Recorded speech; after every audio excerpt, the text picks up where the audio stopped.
Chinese side will send a special representative of the Chinese government to visit Ukraine and to conduct in-depth communication with all parties for political settlement of the crisis.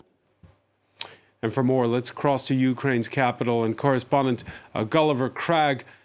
Gulliver, the offer to mediate welcomed by the Ukrainians.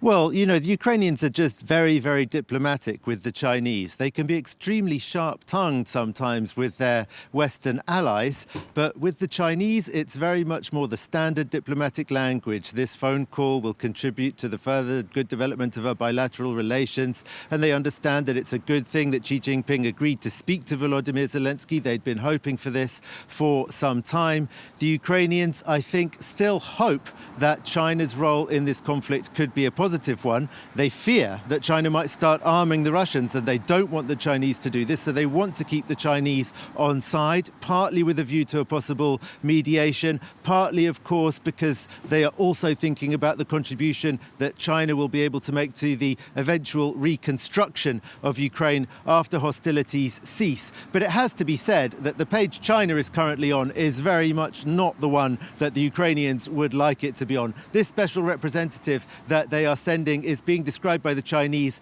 as a special representative for Eurasian affairs. The Ukrainians don't want to see themselves as Eurasians. They want to see themselves as Europeans. The Chinese don't refer to Russia's invasion of Ukraine. They don't even refer to the war. They refer to the Ukraine crisis. That is the language that the Russians want them to be using. Recently, President Lula from Brazil visited China and was talking about mediating in terms that were widely derided in Ukraine. The Ukrainians don't go so far as to deride the Chinese attitude. They prefer to pick out the things that they see as possible positive points in what the Chinese are saying. For example, their insistence on the respect of territorial integrity and sovereignty. But the Chinese language today, in their readout from the call, was talking about people being more reasonable and the possibility of opening the way towards a political solution to the crisis. That's not really what the Ukrainians are talking about at the moment. They are talking about their plans for a counteroffensive.